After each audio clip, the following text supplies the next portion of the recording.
Hi guys and welcome back to my channel. Yay! So ayun, today we will be working on with 2-point interior perspective using the grid method. So the materials that we will be needing for today will be one, the eraser, a 30 by 60 triangle because I'll be using this longer side. And of course, we also need a 45-degree triangle. Importante to, kailangan meron. Then at least 2 shades of pencil, one for the outlines and one for the guidelines.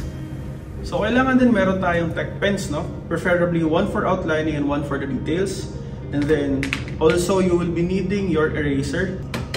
And syempre kailangan din natin ng triangular scale because ang gagawin nating perspective ngayon will be drawn to scale. So importante lang na kung ano man ang scale na gagamitin mo, meron ka nun dito sa triangular scale mo. And for this case, ang gagamitin natin is 1:300. So ang gagawin ko lang is I will convert my 10 meter so 1:300 and that will be my 1 meter for 1:30. So another thing din, syempre kailangan natin ng drawing space or yung ating drawing paper kasi syempre dito tayo gagawa ng ating drawing. So tara, simulan na natin.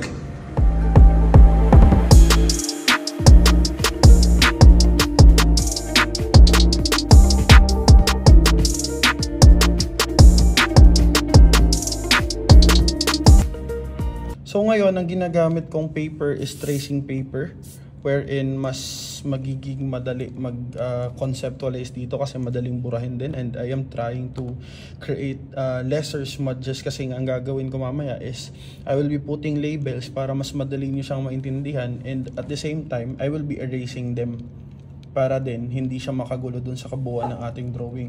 So ang gagawin lang natin ngayon is we are going to establish or we are going to work on with a 3 by 3 by 5 meters na box. So this will be the height, this will be the width, and this will be the length.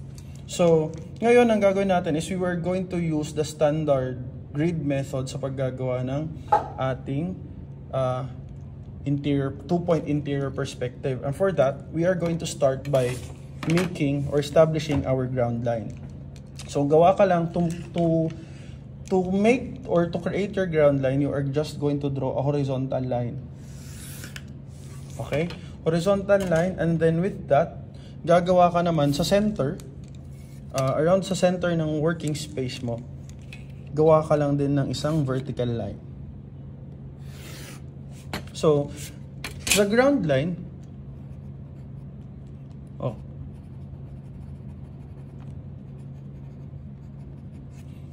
will also be the actual measuring line for the depth and the width, the length of your drawing of our perspective. While this one naman will be the actual measuring line of all the height sa drawing natin. So for this particular drawing, the height will be 3 meters. The width will be 3 and the length will be 5 meters. So ang una natin i-establish ngayon, kasabay na ng pag-establish natin ng height, will be the establishing or the establishment of our horizon line, wherein ang gagamitin natin is 1.5 meters. And then the height of our box will be 1, 2, 3 meters. So parang nasa midway lang yung ating horizon line. So, critical din na identified natin yung ating horizon line because dito located yung ating vanishing point. Okay? So, nga mamaya, ituturo ko sa inyo kung paano yung gawin or paano yun i-identify. Pero for now, establish muna natin yung ating corner ng ating room. So ngayon ang assumption kasi natin dito based on dito sa given natin.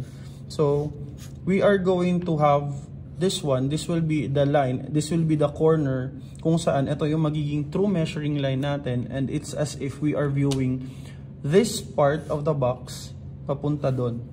Pag ganyan yung magiging view natin. Or later on, pwede din naman actually dito nakafocus, tas dito nakatingin pa ganyan. But for this particular example, ito yung view na gagawin natin. Ganyan nakatingin doon sa direction na yon. So ngayon, ang gagawin natin is we already have established the height of our box or our room, no, for example. So ang gagawin natin is we are going to establish naman the length and the width. So ngayon ang width niya is 3 meters. So ang base dito sa drawing, nandito sa side na to yung 3 meters. So ang gagawin natin is using the scale 1:40, kasi 1:40 ang ginamit ko. Gagawa tayo, magma-mark tayo ng 3 meters. 1, 2, 3. Okay? Then from this, for this side naman, we are going to mark 5 meters. 1, 2, 3, 4, 5. And for us to be able to locate our vanishing points, gagamit tayo ng 45-degree triangle. Kung saan, dun sa 3 meter marker mo dito sa left side, gagawa ka lang ng projection ng isang diagonal 45-degree line, and kung saan sila magi-intersect, that will be the location of your vanishing point. So, kung saan nag-intersect yung 45-degree mo na line at saka yung horizon line mo, yun yung magiging vanishing point mo. So, this is 45 degrees, and this is again your HL, and this is your GL. Remember, dito ko kinuha sa ground line yung actual measurement ng width natin. So same as dito din, dito naman natin kukunin mula sa ground line yung projection natin for the vanishing point gamit ang 45-degree triangle. So 45 degree din dito. So erase lang natin to para hindi makagulo. So this will be the vanishing point number 2, and ito yung vanishing point number 1. So ito ulit yung HL para hindi tayo magulo, hindi tayo maguluhan, mas madali nyo siyang maintindihan. So ang gagawin natin ngayon is we are going to establish the left side wall and the right side wall. So ang gagawin lang natin is from this vanishing point, po-project lang natin siya hanggang dito sa height marker natin tsaka sa floor or sa ground line natin dun sa intersection. So gamit lang ng mahabang straight edge, make sure lang na your points are accurate. Okay? So from there, I'll just make a line, a projection. Then also, from this side, gawa lang din ulit ako ng projection.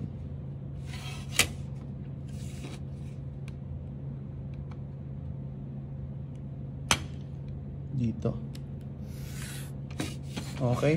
And so, you have to remember that if you're working on objects dito sa right hand side wall mo or right hand side mo, ang gagamitin mong projection is from the vanishing point 1. And if magdodrawing ka naman ng objects for this side, no, ang gagamitin mong projection is from your VP2. So ngayon, to complete our left side wall, magpo-project tayo from here dito papunta dito sa vanishing point 2. Ako, ang ginagawa ko lang is I make my lines extra, no? Pinapahaba ko lang para lang sigurado ko na hindi kakapusin. Okay? Then after that, we are going to establish yung mga hangganan ng walls natin. So ngayon, medyo nakikita nyo naman, no, na this is our wall. Pero we have to identify kung saan yung limit niya. So ang gagawin lang natin is actually, you will be using your 45-degree pa rin. So you just have to continue this one and also this one. So ngayon, you already have completed, no? We are almost complete dun sa ano natin, sa floor and even sa wall natin. So ang gagawin lang natin is we will be making vertical lines here, which will serve as the limit of our space or nung room natin. So ang gagawin natin din is, ngayon, identify na natin that this is the left side wall, this is the right side wall, this is the floor, and we will be establishing the ceiling as well. So ang gagawin lang natin, we will be projecting again from the vanishing point, passing through this corner, and from here again we will be projecting a line passing through this intersection. Okay, so yan yung kabuuan ng ceiling natin.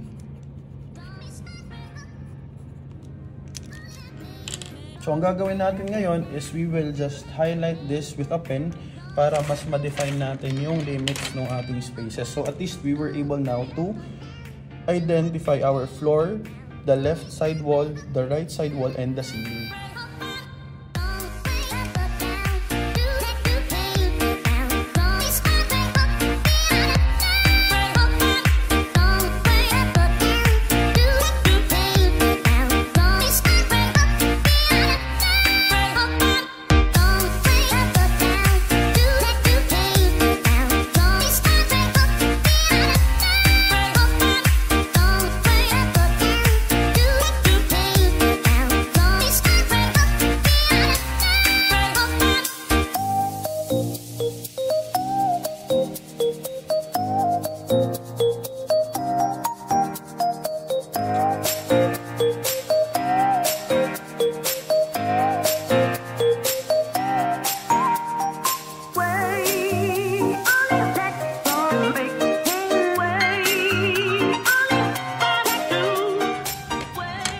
Ngayon, para mas ma-appreciate natin yung drawing natin, no, we are going to create grids in the different sides ng ating dito sa floor.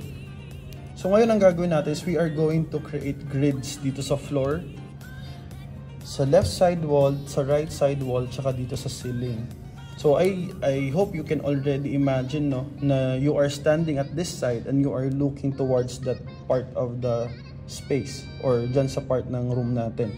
So ngayon, ang gagamitin nating sukat ng grid natin is per unit is 50 by 50. So using our 1:40 triangle, susukat lang tayo dito ng 5.5 meter interval. Ganyan. So again, dito natin siya ginagawa kasi ito yung ating actual measurement line. Okay? So also dito gawin na din natin yung height para isa-isang sabayan. So again, 0.5 meter interval sa grid natin. So once we are able to put our markers, no, ng mga measurements natin, we are going to make projections na. So make sure lang na your projections are accurate, na from your vanishing point, dadaan siya dito sa marker mo na 1 meter sa iyong ground line, then project.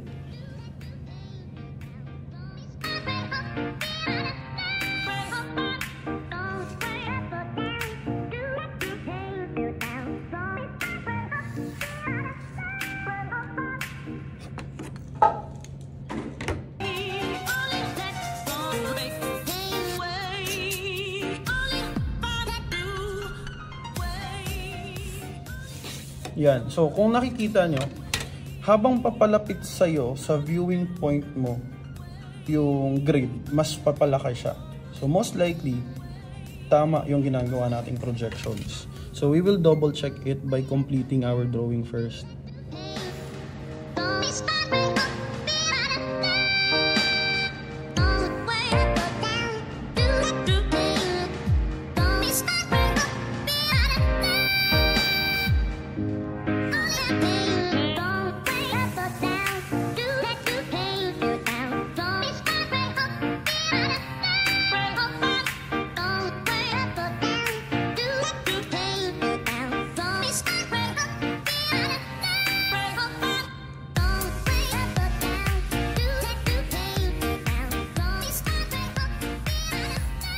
So ayan, nabuo na natin siya, diba?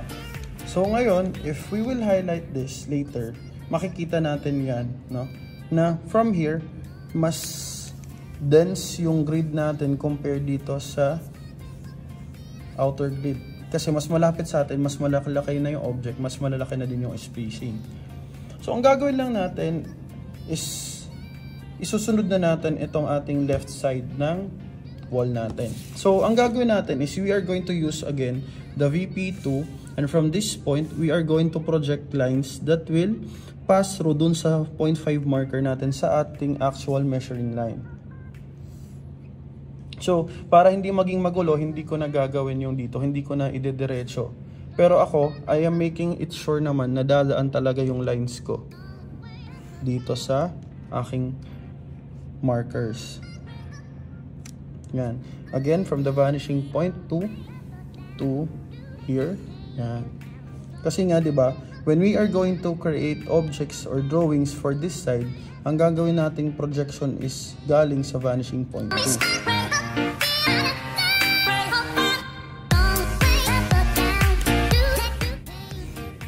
And again, ang isusunod natin is this one. So, ang gagamitin naman natin is yung VP1.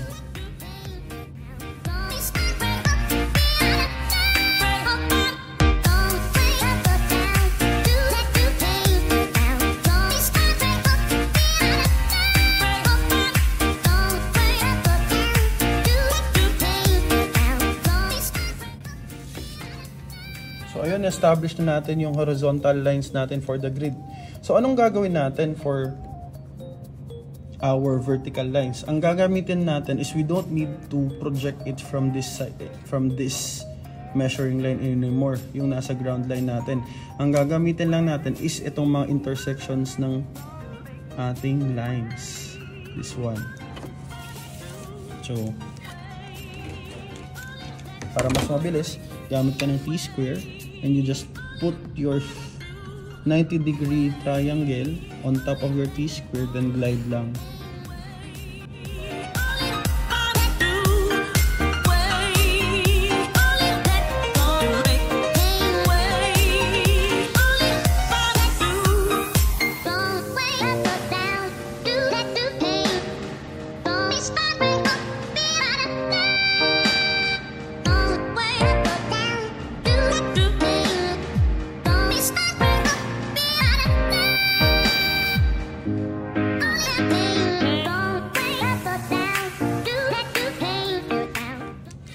Okay?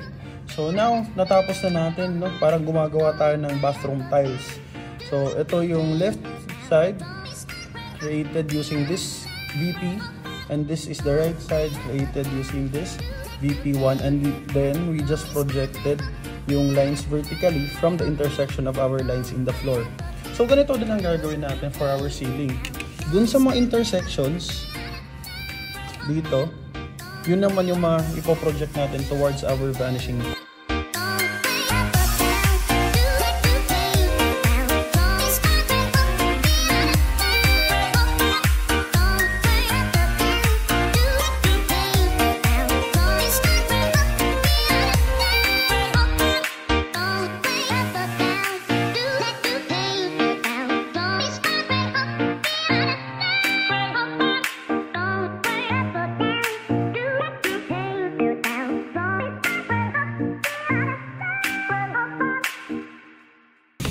Ayan. So, nakumpleto na natin siya, diba? And actually, you can also use this grid box, no, in working on your other perspective drawings. Pwede mo siyang patungan lang ng isang tracing para maging guide mo siya at hindi ko na uulit ng proseso from the start. Pero, maigi din na gawin mo siya ng step by step when you are working with your actual plate na din. So ngayon, ipe-pen lang natin yung mga lines natin. Tapos, we will be using different colors of pens para mas ma-identify natin siya. Okay?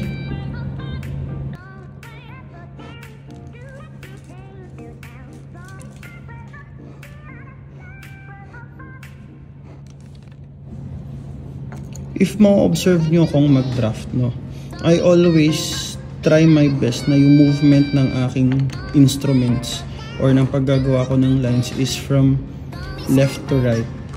Why? Para nakikita ko kung saan papunta yung lines ko and if they are accurately done.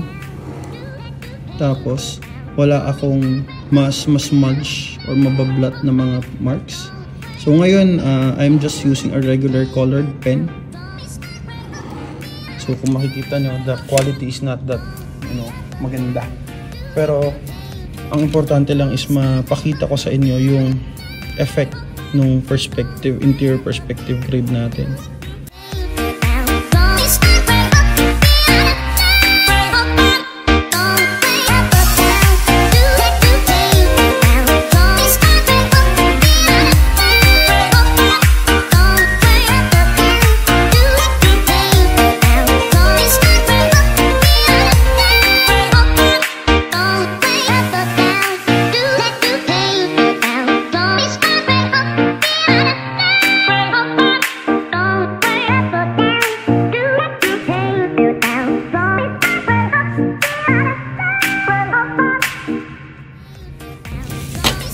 So ngayon, alam nyo na yung pinaka-basic na concept ng paggawa ng 2-point perspective. So, pwede na natin gamitin basis ito in creating our actual 2-point interior perspective. So, good luck sa mga gagawin yung plate and sana may natutunan kayo today. Bye!